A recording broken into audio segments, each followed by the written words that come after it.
नमस्कार, आप देख रहे हैं मिरर बुलेटिन। मैं हूं आपके साथ प्रिया पांडे। आइए रुख करते हैं अब तक की बड़ी सुर्खियों पर।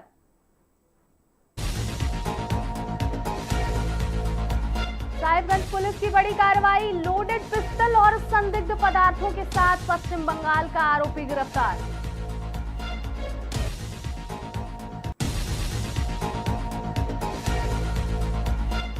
झारखंड में सुरक्षा एजेंसियों की बड़ी कामयाबी, 1 करोड़ का इनामी नक्सली मिशिर बेसरा हुआ गिरफ्तार।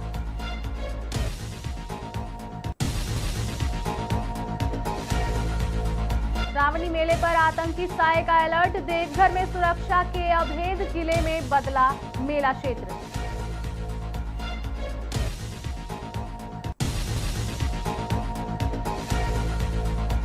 झारखंड में अगले 48 घंटों तक बरसेंगे बादल, कई जिलों में भारी बारिश की अलर्ट।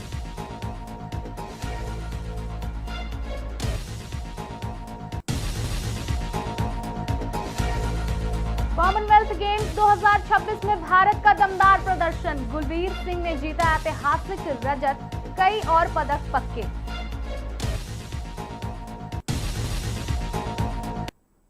अब बढ़ते हैं विस्तृत खबरों की ओर। पहली खबर साहिबगंज से आ रही है, जहां साहिबगंज जिले की बरहवा थाना पुलिस ने अवैध हथियारों और संदिग्ध पदार्थों के खिलाफ चलाए जा रहे अभियान के तहत बड़ी सफलता हासिल की है। गुप्त सूचना के आधार पर की गई कार्रवाई में पुलिस ने एक व्यक्ति को देसी लोडेड पिस्टल और 2 अलग अलग रंग के संदिग्ध पदार्थों के साथ गिरफ्तार किया है। बरामद पदार्थों की वास्तविक प्रकृति का पता लगाने के लिए उन्हें फॉरेंसिक जांच के लिए भेज दिया गया है, जबकि आरोपी के खिलाफ आर्म्स एक्ट के तहत प्राथमिकी दर्ज कर आगे की जांच शुरू कर दी गई है। पुलिस के अनुसार प्रारंभिक पूछताछ में आरोपी ने मामले में अपनी संलिप्तता स्वीकार की है। हालांकि बरामद संदिग्ध पदार्थों की पुष्टि फॉरेंसिक रिपोर्ट आने के बाद ही हो सकेगी। इसके साथ ही पुलिस यह भी जांच कर रही है कि आरोपी किसी बड़े गिरोह या अवैध तस्करी नेटवर्क से जुड़ा है या नहीं। मामले की हर पहलू से जांच की जा रही है।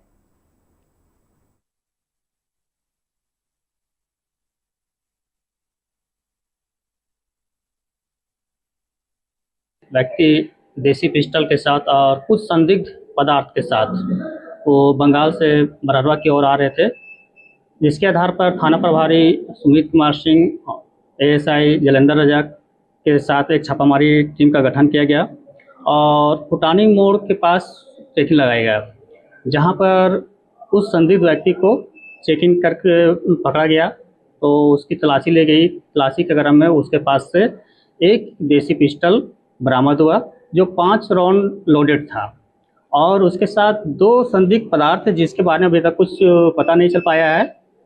इसको जांच करने के बाद ही कुछ पता चल पाएगा। इसके आधार पर उस व्यक्ति की गिरफ्तारी की गई और उसका नाम पता पूछने पर वो अपना नाम बताया, इकराम मोमिन, पिता गयासुद्दीन मोमिन, जो धर्मडांगा पोस्ट बेवा थाना फरक्का जिला मुर्शिदाबाद का रहने वाला है। अभी उसको जांच किया जा रहा है ICGS वगैरह में और संबंधित बॉर्डरिंग PS है, वहाँ से ही पता किया जा रहा है। पता चलने पर उसका खुलासा किया जाएगा। मंशा के बारे में अभी कुछ वो स्पष्ट बताया नहीं है और इसके संबंध में इससे पूछताछ की जा रही है। जब बताएगा तो बताया जाएगा। 5 राउंड लोडेड देसी पिस्टल और एक गुलाबी रंग का पाउडर जैसा संदिग्ध पदार्थ, एक सफेद रंग का पाउडर। झारखंड पुलिस और केंद्रीय सुरक्षा एजेंसियों को नक्सल विरोधी अभियान में एक बड़ी सफलता मिली है। प्रतिबंधित भाकपा माओवादी के सेंट्रल कमेटी सदस्य और 1 करोड़ रुपए के इनामी नक्सली मिशिर बेसरा को संयुक्त अभियान के दौरान गिरफ्तार कर लिया गया। इस कार्रवाई को राज्य में नक्सल नेटवर्क के खिलाफ अब तक की अहम उपलब्धियों में से एक माना जा रहा है।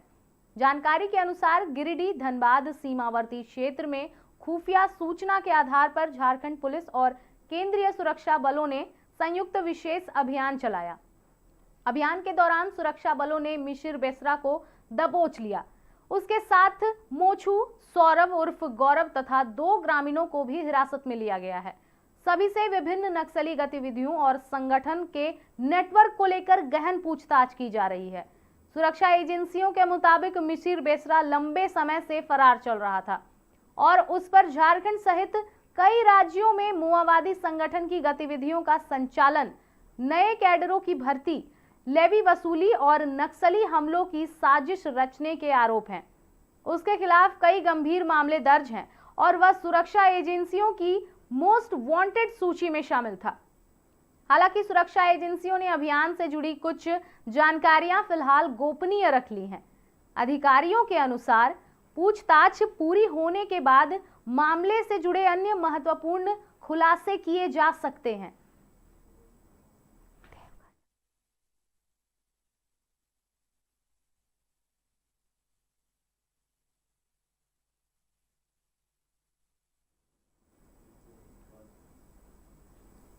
अगली खबर बाबा नगरी देवघर से आ रही है, जहां देवघर के विश्व प्रसिद्ध बाबा वैद्यनाथ धाम में चल रहे श्रावणी मेले को लेकर सुरक्षा एजेंसियां पूरी तरह सतर्क हो गई हैं। खुफिया एजेंसियों से संभावित आतंकी खतरे का इनपुट मिलने के बाद राज्य सरकार और पुलिस मुख्यालय ने देवघर सहित पूरे मेला क्षेत्र की सुरक्षा व्यवस्था को और अधिक सख्त कर दिया है। लाखों श्रद्धालुओं की सुरक्षा को सर्वोच्च प्राथमिकता देते हुए व्यापक निगरानी और विशेष सुरक्षा इंतजाम लागू किए गए हैं। मेला क्षेत्र, बाबा वैद्यनाथ मंदिर परिसर, प्रमुख प्रवेश द्वार, railway station, bus stand, parking स्थल और भीड़-भाड़ वाले स्थानों पर अतिरिक्त पुलिस बल, अर्धसैनिक बल और विशेष सुरक्षा टीमों की तैनाती की गई है। बम निरोधक दस्ता, डॉग स्क्वाड और एंटी सैबोटाज टीम लगातार संवेदनशील इलाकों की जांच कर रही है। वहीं सीसीटीवी कैमरों और कंट्रोल रूम के माध्यम से हर गतिविधि पर 24 घंटे नजर रखी जा रही है। सुरक्षा एजेंसियों ने श्रद्धालुओं से भी अपील की है कि किसी भी संदिग्ध व्यक्ति, लावारिस वस्तु या असामान्य गतिविधि की सूचना तुरंत पुलिस या सुरक्षा कर्मियों को दें। मेला क्षेत्र में बिना जांच के किसी को प्रवेश नहीं दिया जा रहा है और सभी प्रमुख मार्गों पर सघन वाहन जांच अभियान भी चलाया जा रहा है। प्रशासन का कहना है कि यह अलर्ट पूरी तरह एहतियातन के लिए बरता जा रहा है। श्रद्धालुओं को किसी तरह की अफवाहों पर ध्यान न देने और प्रशासन के दिशा निर्देशों का पालन करने की सलाह दी गई है। अधिकारियों ने भरोसा दिलाया है कि श्रावणी मेले को सुरक्षित, शांतिपूर्ण और व्यवस्थित ढंग से संपन्न कराने के लिए सभी आवश्यक सुरक्षा इंतजाम किए गए हैं।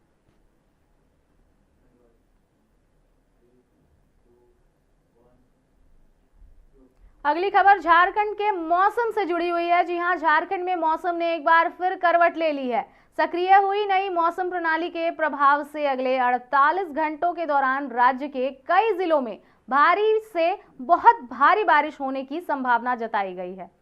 मौसम विभाग ने लोगों को सतर्क रहने की सलाह देते हुए निचले इलाकों, नदी नालों और आसपास रहने वाले लोगों से विशेष सावधानी बरतने की अपील की है।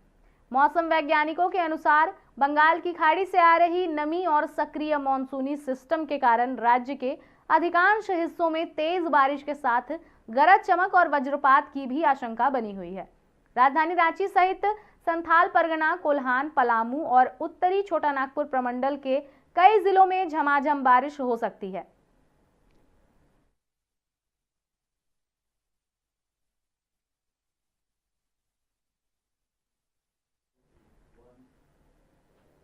अगली खबर खेल जगत से है, जहां कॉमनवेल्थ गेम्स 2026 में भारतीय खिलाड़ियों का शानदार प्रदर्शन लगातार जारी है।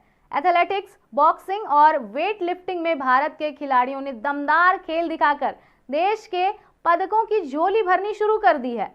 इसी कड़ी में एथलीट गुलबीर सिंह ने पुरुषों की 10,000 मीटर दौड़ में ऐतिहासिक रजत पदक जीतकर भारत का गौरव बढ़ाया है।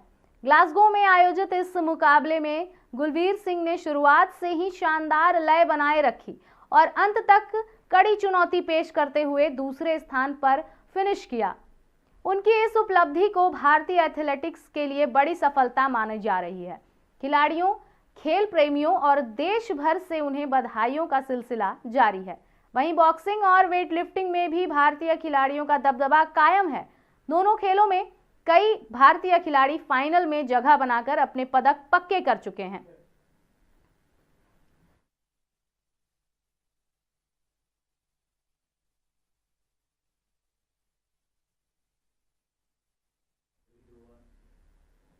अगली खबर धनबाद से आ रही है, जहां धनबाद राजद संगठन पर विचार विमर्श कार्यक्रम के तहत जिले के राजद नेताओं ने एक बैठक की और संगठन मजबूत करने को लेकर चर्चा की गई।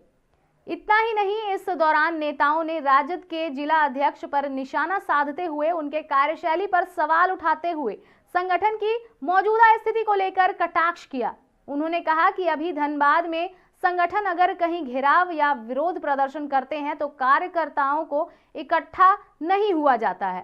पहले बड़े बड़े कार्यक्रम हुआ करते थे, लोगों की भीड़ रहती थी, लोग खुले दिल से समर्थन भी करते थे और हमारा प्रतिनिधित्व हुआ करता था। लेकिन अभी संगठन की स्थिति विचारणीय है।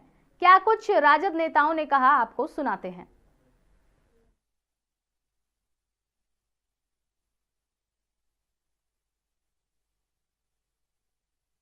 देखिए, आज हम लोगों ने संगठन को मजबूत करने के लिए राष्ट्रीय जनता दल की एक बैठक बुलाई थी, जिसमें सभी को निमंत्रण दिया गया था। सभी को कहा गया था कि आप इस बैठक में आकर के संगठन को मजबूत करने हेतु अपना विचार जो है रखें, यानी प्रकाश डालें। मैंने धनबाद जिला के अध्यक्ष को भी कहा था, राष्ट्रीय जनता दल के, और ये सभी लोगों को कहा था, जितने विंग के लोग हैं उनको भी कहा था कि आप लोग आइए। जिला की कमेटी को भी कहा, प्रखंड के लोगों को, अध्यक्षों को कहा, पंचायत तक के लोगों को कहा कि आप लोग आइए और यहाँ अपना संगठन मजबूत करने हेतु सीनियर से, जो हमारे बुजुर्ग यहाँ बैठे, रामाधार यादव जैसे लोग, तारकेश्वर यादव जैसे लोग, हातिम अंसारी जैसे लोग, राम बाबू एडवोकेट जैसे लोग, माने ये लोग, ये RN सिंह जैसे लोग, ये लोग बहुत इम्पोर्टेंट थे। इन लोगों से अनुभव मिलता है। तो ऐसे लोगों से कहा क्या करके कैसे संगठन को चलाना है, कार्यकर्ताओं के बीच में जोश कैसे भरना है, ताकि वो धरातल पर मजबूती के साथ राष्ट्रीय जनता दल को मजबूत। अगली खबर बागमारा से आ रही है, जहां बागमारा थाना क्षेत्र के गोमो रोड हरिना बाजार में जमीनी विवाद को लेकर मारपीट का मामला सामने आया है। प्रेस वार्ता कर स्निग्धा कुमारी और उनके पति संतोष कुमार सेठ ने आरोप लगाया कि 26 जुलाई को उनकी जमीन पर दूसरे पक्ष द्वारा निर्माण कार्य शुरू किया गया था। इसका विरोध करने पर दिनेश प्रसाद सेठ, सुजल कुमार, कुश कुमार समेत दर्जनों लोग ने उनके परिवार के साथ मारपीट की। पीड़ित पक्ष का कहना है कि संबंधित जमीन का मामला न्यायालय में विचाराधीन है, ऐसे में निर्माण कार्य नहीं कराया जाना चाहिए था। उनका आरोप है कि विरोध करने पर उनके परिवार के साथ मारपीट की गई। पीड़ित परिवार ने यह भी कहा कि स्थानीय थाना में शिकायत दर्ज कराने का प्रयास किया गया, लेकिन सहायता नहीं मिलने पर उन्होंने वरीय पुलिस अधीक्षक को आवेदन देकर निष्पक्ष जांच और आरोपियों पर कानूनी कार्रवाई की मांग की है।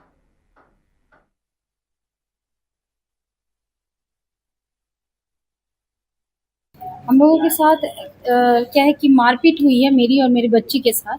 हमारा जो जमीनी विवाद चल रहा है उसमें ज़बरदस्ती जो वॉल करवाया जा रहा है, बाउंड्री करवाई जा रही है, उसी का हमने विरोध किया। तो इसी तहत हमारे साथ मारपीट की गई, मेरी और मेरी बच्ची के साथ। मेरे हस्बैंड नहीं थे घर में, और उसके बाद फिर कुछ महिलाएं थी। सबसे बड़ा मुद्दा ये है कि उन लोगों ने दबाव डालकर और उसके बाद मारपीट करके और उसके ज़बरदस्ती हम लोगों को नहीं पता, हमें अज्ञात महिलाएं थी। हमने जब पूछा कि आप लोग कौन हैं, क्यों आई हैं यहाँ पे, तो उन्होंने बोला कि हम महिला समिति के अध्यक्ष हैं गोविंदपुर से। कितना संख्या में? वो लोग कम से कम 6-7 लोग थे।